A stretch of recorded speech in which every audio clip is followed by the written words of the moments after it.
Welcome to the new year. I hope you're all doing well. I want to yap here for a moment, so hopefully that's okay. Last year was kind of rough for myself, my passion, my energy, pretty much everything. Real world, YouTube, etc. Wasn't the best time. I suffered a lot of burnouts with content creation, which is something that I care for very deeply, and it affected my channel, my workflow, even my thought process for making videos. I've taken some well-needed breaks, some reflections, some stages of healing, I guess, and hopefully this new year should be bigger, better, and brighter than ever. I want to do more, I want to experiment more, and I have a lot of things in motion that hopefully you will enjoy. I want to thank you all personally from the bottom of my heart, whether you've been here since the OG days, TG, AOT, early Kaizen, whatever it may have been, or if you're someone very new, maybe you're here for manga recommendations or chapter reviews, whatever it may be, I appreciate you. I appreciate your support, and I appreciate you continuing to support me. I know my videos aren't the most well edited or the most entertaining or this or that, but hopefully I can give something to you that's enjoyable, that you can watch in the background, or someone to have a conversation with, if you will. A big part that's been lacking for me in that department is community. I don't really share all too much about myself. I'm not entirely myself in YouTube videos. It's a little bit difficult to get across.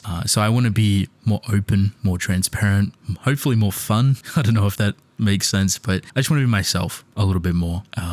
So we'll see how that turns out. I've been yapping long enough, but once again, thank you. I appreciate you all very dearly. I would not be here without you, and hopefully I can continue to make better content, talk about stories that I love, and evolve what I have now into bigger and better things. Currently, this is what I'm working towards. More experimental videos, longer videos, setting up a second channel as we speak that isn't anime and manga related, and I will have a Patreon exclusive to a podcast that I'm working on. It's going to be very cheap, an exclusive podcast that is me just yapping about all of the weekly manga that I read. A lot of you have asked to talk about these stories weekly. I don't have time to make them into videos, so I thought why not just turn it into some sort of audio format podcast. Currently, this is the list of stories that I'm thinking about talking about, so if it sounds interesting, I'll let you know more details soon when I have all the kinks figured out. It'll be a great way to support me directly and maybe call back to those OG podcast days, something you can kind of relax and fall asleep to. As for now though, Chainsawman. The past handful of Chainsawman chapters have been really funny to me because the weekly reading experience for it isn't all too great. Like, it's fun, it's energetic, but it doesn't really get all too far or doesn't really explore all too many things. And it's not like it has to be that 24/7. It doesn't have to be these long breakdowns or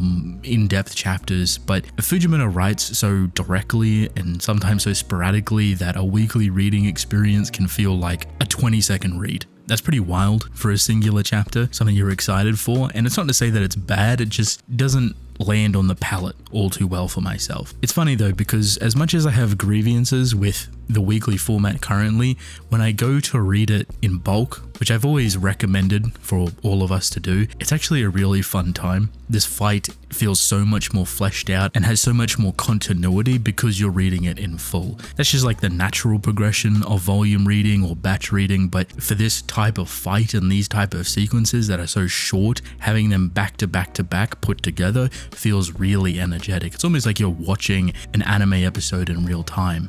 In saying that, this animated would also be really cool, and I'm excited to see how they approach, in the near future, a Chainsaw Man Part 2 season and a fight between Yoru and Denji. There's a lot of odd and funny things in this chapter, which I feel like is just one of Fujimoto's many quirks. Erasing legs from existence and seeing the worlds kind of crawl along the ground like slugs is fascinating. Seeing Yoru try and analyze the situation and figure out where to go next, but still continuing to move forward is interesting.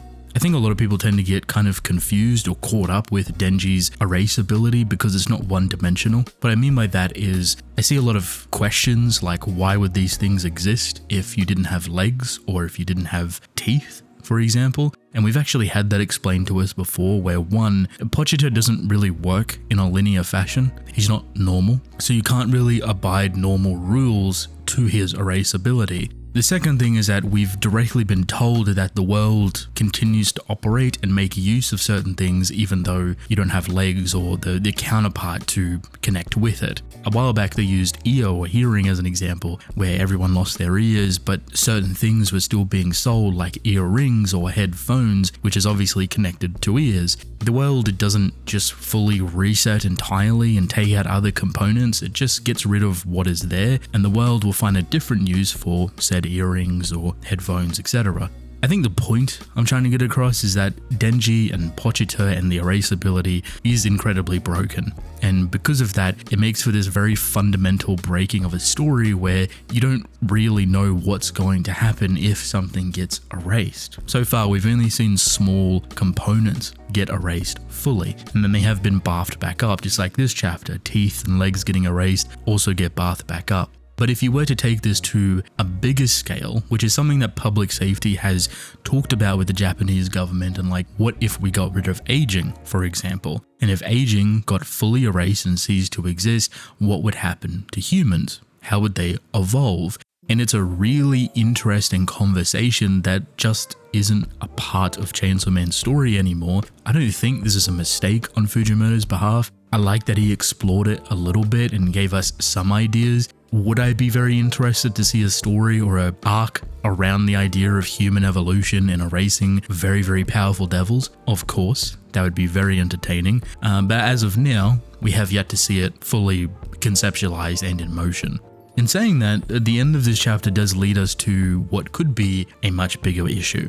And funny enough, we might directly jump back into that conversation on what would happen to humans, potentially even devils. At the end of the chapter, Denji and Yoru go into hell, and we get this very cool shot of them jumping through the doors and landing on what is the edge of a dark abyss. We don't know who this devil is, but we have seen a similar version to this before, and that is the Darkness Devil. I think everyone reading this chapter instantly thought like, yep, that's the Darkness Devil, it's returned, and honestly, I would love for it to be that.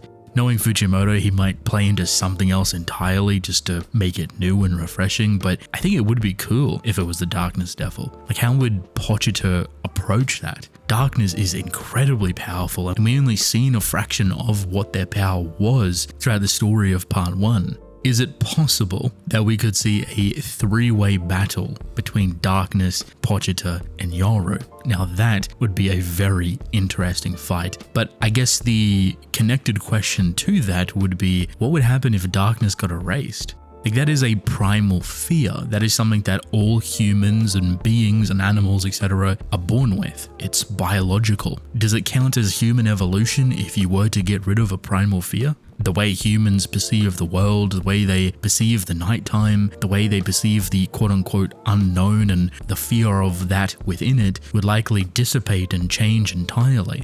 It's not that darkness itself would disappear, but people's relationship with the fear of dark and the unknown would obviously change. I'd be curious to see what a world would look like if something so vital, so drastic to the human experience was erased. In terms of other primal fears or just bigger devils, I'm not entirely sure. One could argue maybe the Hell Devil specifically being erased would be very fascinating, but I'm going to assume that Denji is working with a plan, that he's not just trying to erase things for the sake of it, but trying to minimalize the effectiveness of Yoru and being able to split her apart. There could be some devils to help make that splitting possible, or even convince Yoru or pressure Yoru into relinquishing control back to Asa, which is Denji's goal, but specifically what devil would achieve that, I'm not entirely sure. Hell Devil would be a fascinating one to see the fall of hell itself. I guess if that is the construct of the fabric of hell, if that goes, does all the devils in hell go with it, or do they just come pouring into the human world? I don't think Denji would want that. That would give more tools and weaponry for Yoru to use, but maybe it's a way for Denji to get closer to something that would be more effective to Yoru. Does that make sense? So perhaps flooding all the devils into the human world so he can actually find the one that he's looking for to break Yoru. A random thought that I just had, and I think would be the most interesting, but also the most out there, I wonder if the Blood Devil power would help Denji right now. If he were to go to hell and either eat power or the Blood Devil, the new version of power, would he be able to use that ability or the absence of it to bring Asa back out? I'm not entirely sure of the semantics, but maybe you could play into the idea of like drawing Asa's blood out or creating Asa from her blood. Maybe it puts Yoru in some sort of comatose state. I'm not sure. Devils need blood to resurrect. Pochita is a little bit different when it comes to blood in this form specifically. Yoru seems to also work in a similar fashion where she doesn't exactly need all too much blood and kind of just gets through off sheer power alone. So there's a lot of ways, and those would be my 3 guesses. Power, the Hell Devil, or darkness, or some other primal fear. I am really excited to see what Fujimoto does, where he takes the story. Obviously, we've had this fight go on for quite some time now, and it feels like it's leading into the crescendo, you know, the big peak, the final moments of it. But then again, not really. I'm not really sure what Fujimoto is trying to accomplish with the end goal of this fight or where he's directing it, which makes me curious. This is one of the biggest fights that he's done, one of the most consistent, one of the most back and forth, one of the most ridiculous. It's very out there, it's all over the place, it's fun, it's got a lot of energy within it, and as a bulk reading or even anime format, I think it would be absolutely fantastic, especially after watching that Reze movie.